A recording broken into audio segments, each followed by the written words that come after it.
किसी का सच जानकर अगर आपने उसे उसकी सच्चाई से अवगत करा दिया तो वही आपका दुश्मन हो जाएगा। श्री कृष्ण कहते हैं कि अगर इंसान खुद की गलतियों को अपनी उंगलियों पर गिनने लगे तो दूसरों की जिंदगी में उंगली करने का वक्त ही नहीं मिलेगा। दो शब्द मीठे बोल बोलने से किसी का खून बढ़ जाए तो वो भी एक प्रकार से रक्तदान है। खुशियां तकदीर में होनी चाहिए। तस्वीर में तो हर कोई मुस्कुराता है और कितने इम्तिहान लेगा वक्त तू। जिंदगी मेरी है फिर मर्जी तेरी क्यों। आपने बरगद के वृक्ष को देखा है, जितना विशाल होता है वह उतना ही दृढ़ पतझड़ में वो सूख जाते हैं, परंतु दुर्बल नहीं होते, टूट कर गिरते नहीं। और उसके विपरीत दलदल में उपजे वृक्षों को देखिए, दिखने में तो बड़े होते हैं, पतझड़ आए या तूफान आए हमेशा हरे भरे होते हैं, परंतु इतने दुर्बल होते हैं कि जल धारा के हल्के से वेग से वो गिर जाते हैं। परंतु ऐसा क्यों होता है? इसका कारण है जड़ें। जिसकी जड़ें दृढ़ भूमि में है वो हर चक्रवात, हर ऋतुओं को सह लेता है। जिसकी जड़ें दलदल में है वो स्वयं की जड़ों को दुर्बल बना लेता है। कुछ ऐसा ही मनुष्य भी होता है जो अधर्म, कुकर्म और असत्य की धरा पर उपजा है वो समय की एक मार भी नहीं सह पाता, और जो मनुष्य धर्म की धरा पर उपजा है वो हर समस्या से अविचलित हो जाता है।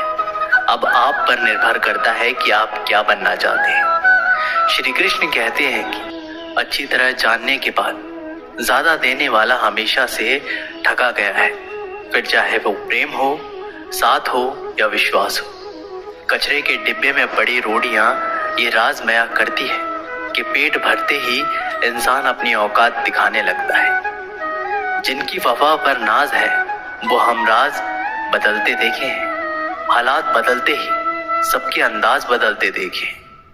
कोई नहीं देगा साथ तेरा यहाँ, हर कोई खुद में ही व्यस्त है। जिंदगी का बस एक ही उसूल है, यहाँ तुझे गिरना भी खुद है और संभलना भी खुद है। अच्छाई के पीछे कोई नहीं जाता, बुराई के पीछे सभी जाते हैं। शराब बेचने वाला कहीं नहीं जाता, दूध बेचने वाले को गली गली घूमना पड़ता है। हमारे जीवन में मित्र और शत्रु बहुत महत्व रखते हैं। यदि गंभीरता से सोचा जाए तो ऐसा कोई क्षण नहीं जब हम अपने मित्रों के बारे में ना सोचते, या फिर अपने शत्रुओं के बारे में हमारा हर कार्य या तो हमारे मित्रों के हित के लिए होता है या फिर हमारे शत्रुओं के अहित के लिए। हम हर स्थान या तो अपने मित्रों के साथ होते हैं या फिर अपने शत्रुओं के साथ। कोई नहीं चाहता कि उनका शत्रु प्रसन्न रहे। हर कोई अपने शत्रु को नष्ट कर देना चाहता है, और ऐसा करने के लिए वो हर संभव प्रयास करता है। उसे आर्थिक, मानसिक और शारीरिक हानि पहुंचाने का प्रयास करता है। परंतु यदि मैं आज आपको ऐसा मंत्र सिखाऊं जिससे आप अपने शत्रु को सदा के लिए नष्ट कर दे तो वो मंत्र है मित्र बनाना। अपने सभी शत्रुओं को अपना मित्र बना लीजिए और अपने सारे शत्रु स्वतः ही समाप्त हो जाएंगे। श्री कृष्ण कहते हैं कि किस मोड़ पर ले आई है ये जिंदगी। अपने ही घर जाने के लिए दूसरों से इजाजत लेनी पड़ती है। मोह में हम बुराइयां नहीं देख पाते और घृणा में हम अच्छाइयां नहीं देख पाते। मनुष्य खुद ईश्वर तक नहीं पहुंचता है, बल्कि जब वो तैयार होता है तो ईश्वर खुद उसके पास आते हैं। लोगों को उतनी ही इज्जत दो जितने में अपनी इज्जत कम ना हो। ज्यादा इज्जत देने में कुछ लोग सिर चढ़ जाते हैं। इंसान सुनता आधा है, समझता चौथाई है, सोचता शून्य है, लेकिन प्रतिक्रिया दुगनी देता है। शब्दकोश में मिलता नहीं अर्थ है। इंसान को समझने में इंसान ही असमर्थ है। सबसे ज्यादा नफरतों का सामना सच बोलने वालों को और लोगों की भलाई करने वालों को ही करना पड़ता है। हम दिए इसलिए प्रज्वलित करते हैं ताकि अंधकार को मिटा सकूं। अब आप कहेंगे कि इनमें कौन सी बड़ी बात है, परंतु इसमें महत्वपूर्ण बात समझने के लिए ये है कि दिए प्रकाश प्रज्वलित कर रहा है, अंधकार नहीं, क्योंकि अंधकार को मिटाने के लिए प्रकाश का अस्त्र तो उठाना ही पड़ता है। बुराई को बुराई से नहीं, अच्छाई से जीता जाता है। अन्याय को अन्याय से नहीं, न्याय से लड़ा जाता है। क्रोध को क्रोध से नहीं, क्षमा का साथ लेना होता है। ठीक उसी प्रकार एक लोहे को लोहा काटता है, परंतु एक ठंडा लोहा ही गर्म लोहे को काटता है। इसलिए यदि आपको अपने जीवन में विजय होना है तो अपने शस्त्रों को, अपने अस्त्रों को सोच समझकर उठाइए, क्योंकि एक अनुचित सोच परिणाम भारी प्रभाव डाल सकती है। श्री कृष्ण कहते हैं कि जरूरी नहीं कि जिसमें सांसें नहीं वही मुर्दा है, जिनमें इंसानियत नहीं वह भी तो मुर्दा है। कुछ लोग अपनी जिंदगी उन लोगों के लिए खराब कर लेते हैं जिन्हें उनकी कोई फिक्र ही नहीं होती।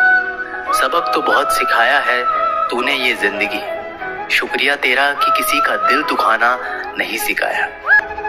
मदद सबकी वही करता है जिसका दिल सच्चा होता है, वरना लालची इंसान तो अपने माँ बाप को भी भूल जाता है। कड़वा है पर सत्य है।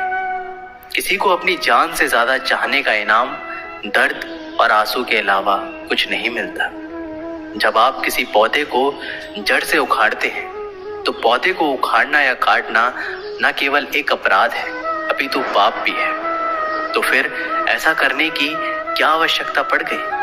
क्योंकि कई बार विनाश ही सर्जन तक पहुंचाता है। यदि नया भवन बनाना हो तो पुराने भवन को गिराना पड़ता है। व्यवस्था को परिवर्तित करने के लिए क्रांति लानी पड़ती है। और उसी प्रकार यदि किसी वृक्ष या किसी पौधे की जड़ों में घुन लग जाए या उसका मूल सड़ जाए तो उसे जड़ से उखाड़ देना ही सही होता है, ताकि उस फल पर नए पौधे उपज सके। श्री कृष्ण कहते हैं, बात तब बिगड़ती है जब चीजों से प्यार किया जाए और लोगों का इस्तेमाल किया जाए। जिंदगी में मंजिल तो मिल जाती है, लेकिन वो लोग नहीं मिलते जिन्हें दिल से चाहा। ना पूरी तरह से काबिल, ना पूरी तरह से पूरा है। हर एक व्यक्ति कहीं ना कहीं से अधूरा है। किसी एक्सरे में भी नहीं आते वो जख्म जो अपने दे जाते हैं। इतिहास गवाह है, प्यार के बदले प्यार नहीं, धोखा ही मिलता है। जो दूसरों का हक और खुशी छीन लेता है उसका हिसाब वक्त जरूर लेता है। कोई मुझसे पूछ बैठा, बदलना किसको कहते हैं? सोच में पड़ गया हूं मैं, मिसाल किसकी दूं, मौसम की या अपनों की? व्यवस्था को परिवर्तित करने के लिए क्रांति लानी पड़ती है। और उसी प्रकार यदि किसी वृक्ष या किसी पौधे की जड़ों में घुन लग जाए या उसका मूल सड़ जाए तो उसे जड़ से उखाड़ देना ही सही होता है, ताकि उस फल पर नए पौधे उपज सके। श्री कृष्ण कहते हैं, बात तब बिगड़ती है जब चीजों से प्यार किया जाए और लोगों का इस्तेमाल किया जाए। जिंदगी में मंजिल तो मिल जाती है, लेकिन वो लोग नहीं मिलते जिन्हें दिल से चाहा। ना पूरी तरह से काबिल, ना पूरी तरह से पूरा है।